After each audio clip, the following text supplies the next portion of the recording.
Happy Wednesday, and welcome back to the Lorden Arts channel. I'm John Lorden. I really appreciate you stopping by and spending some time with us here today as we go over several updates on cases we have covered previously. Let's go ahead and get right to it, starting with the case of Lauren or L. Cho. This is one we've been covering fairly regularly since we first caught on to it. And we did know some remains were found. We talked about that last week. We do have confirmation now, as we can see here on Yahoo News. Remains found in California desert, identified as Lauren Cho. The positive identification brought a sad end to the months-long search for Cho. The cause and manner of death is pending toxicology results, and that's according to a statement from the San Bernardino County Sheriff's Office. No further information will be released on this case until such time toxicology results are available and new information is discovered as a result. We have no details in terms of what else might have been found with the remains. Are there any indications of what might have happened to her thanks to the items that were found or the manner that they were found in, anything like that? We have no idea. Curious about the toxicology results. Just because typically when remains are found, you will, if there's obvious trauma to the body, that will kind of be noted. Of course, we don't know what state the remains are in. You guys know we've been supporting this case almost from the very start. We've been in contact with the family. I spoke to them just very recently and just let them know that if there are next steps that are needed on this case, we're going to be right behind them 100% of the way. We just don't know what the status is at this point. Which way are these toxicology results going to point? Is it going to give us a definitive conclusion at all? There's a lot of questions around this right now. We just got to try to stay open and supportive of the family and what they're going through. Over at WFMZ.com, different people that were touched by Lauren in their lives are starting to speak up. Community members tell us they're devastated she's gone, but are focused on the positive impacts she's made.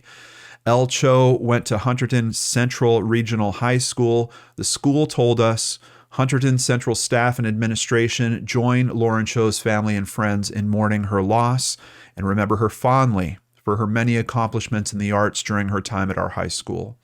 Lauren was a 2013 graduate of Westminster Choir College of Rider University.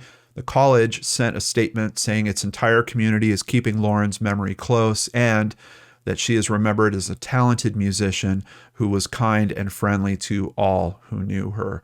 Of course, on last week's episode, we did run a clip of her beautiful voice, and I just really want to thank everyone that left a comment about how much they appreciated that. And for some people, it really kind of brought it home for them. It really resonated with them strongly, what a loss this is, but also the reality of this loss. These are real people that we're talking about here on this channel day after day.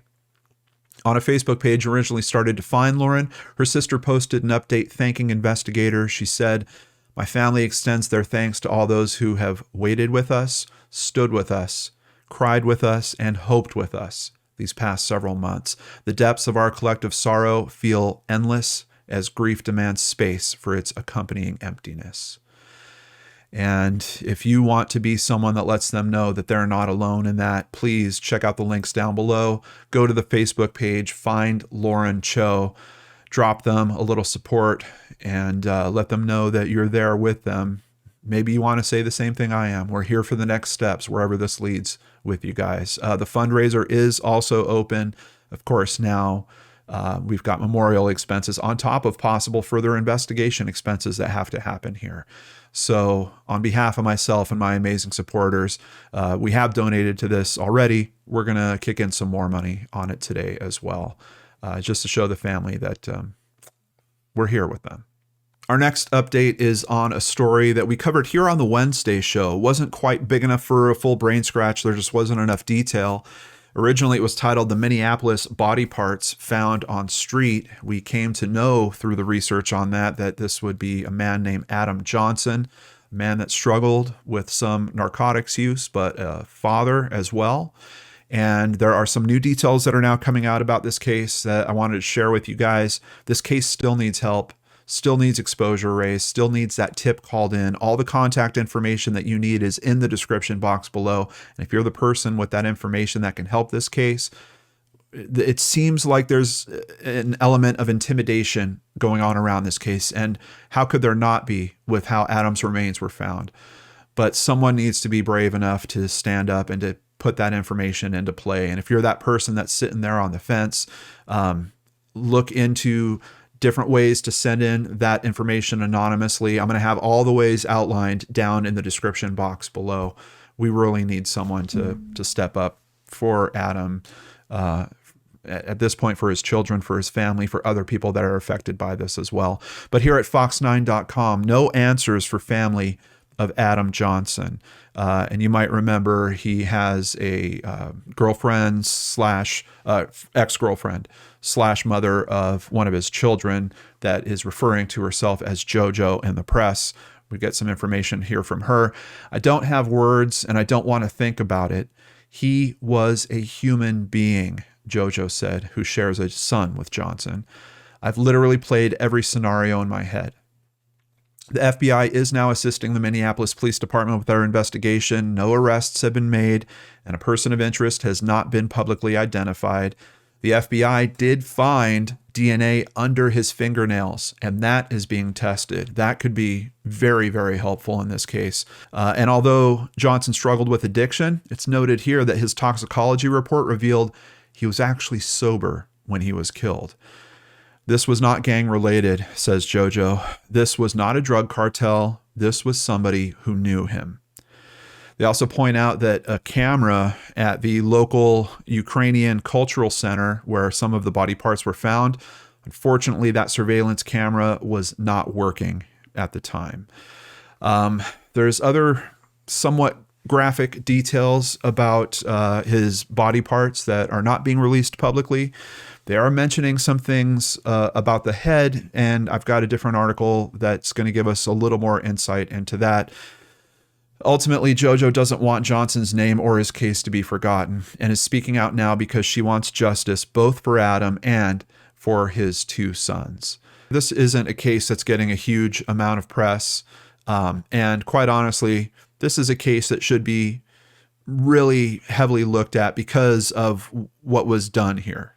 We're talking about, I mean, yes, we have a murder, but we also have a mutilation. And then we have the parts left in different parts of the town. It really seems like there's also an element where this is an act of terrorism in some way. Like you're really trying to terrify a particular area in Minneapolis. Despite all those things, yes, there's some articles being written. Yes, there's some local coverage, but not nearly as much as there would be for certain types of other cases, obviously, because we're dealing with someone that might have substance abuse issues. We've talked about this on the channel many times before. These types of cases and major media just do not go together. So it's for all of the kind of national exposure that happened when this was a very big headline of these body parts being discovered around Minneapolis. Now that we're getting into the actual nitty gritty of the investigation and stuff, I'm not seeing nearly as much in terms of coverage. So that's why I want to share it with you guys. We want to help raise exposure and help find justice. He's got two sons that are going to wonder for the rest of their lives, what happened to my father?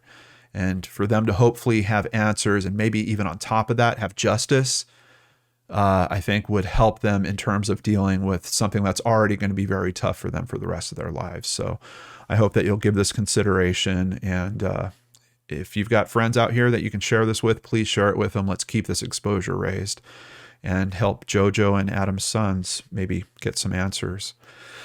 On top of the FBI involvement, Adam's family has also been working with a private investigator. So it really looks like we got people going on all fronts here. Over at KARE or CARE 11, Adam Johnson's family confirms his head was frozen when found, meaning the killer preserved it before leaving it on a park bench. What the heck is that about? I have no idea. And if that wasn't strange enough, we get this additional detail. The victim's head was put on display in broad daylight in a public location. His family says police told them it was beginning to thaw from having been frozen, and the word perv was carved into the forehead. His family believes there are multiple people who have important information that could help police solve the crime, but they suspect those people are too scared to come forward. Johnson's family is pleading with them to do so. We're here with nothing. We need something, anything, JoJo said. So once again, please give this case some consideration. And if there's something you could do to help us raise exposure, or if you're the person with the information, please find that strength to pick up that phone. Since releasing my episode of Brain Scratch, Justice for T.S. Thrasher, I've gotten to know T.S.'s father through several phone calls. And this is a man that is so dedicated to finding justice for his son. He reached out to me. He wanted to talk to me again. I made contact with him. And first off, he wanted to say he believes that the video might be shaking things up a bit. But he also had a very specific message. First of all, he wanted to thank you guys out there. But on top of that, they feel like they're getting very, very close. And in a case like this, one piece of information could make all the difference. And in particular with a case like this, it could be a social piece of information. So I just want to keep that in everyone's mind. You might not know what actually happened in that apartment on that night, but you might know or have overheard something that was going on, or had a conversation with someone that hit you kind of strange, something along those lines. Stephen wanted me to relay more to you guys, but I said, Stephen, you know what? I think that it would mean much more coming from you. So here is a little recording directly from Stephen for you guys. I want to say that we are very close to getting some action out of this case with my son, thanks to all of the good people that has helped me through John, and John has been a wonderful help. It's hard for the police to ignore all of the response he's got from this story, but we are so close to solving the puzzle that we're missing one piece. And if anybody thinks that, oh, I don't know if this is important, it is. Anything that anybody has to say is very important. We need one more piece to solve this. Please, if anybody's out there who thinks that they might be able to help, just come forward and tell John, or call the TBI, or just send a text, just anything that anybody can think of to help us solve this. We are so close. And I love everybody for your help and response. I'm T.S.'s dad. I'm his voice. My son can't speak, so I have to speak for him. We know who did this. We just need the proof. And anything that somebody out there might know, it might be the piece that we need. So please speak up. Now's the time. Thank you very much, John. I love you guys. Thanks, everybody. So we've got Lauren's case where we're in a bit of a holding pattern. We have Adam Johnson's case where we're still looking for help. And once again, those contact details are in the description box below. And we have Stephen asking you guys directly that one little piece that he needs to bring TS's case to justice. We need your help. More contact information in the description box down below on that as well. Thank you guys so much for being part of my team, for helping us make change in people's lives, for showing them that they're not alone in these cases. It means the world to me. It means the world to them. And I'm so proud and honored to have you be part of all that. So thank you very, very much. Take care, everyone. I'll see you back here on Friday with a brand new episode of Brain Scratch on the Lord and Arch channel.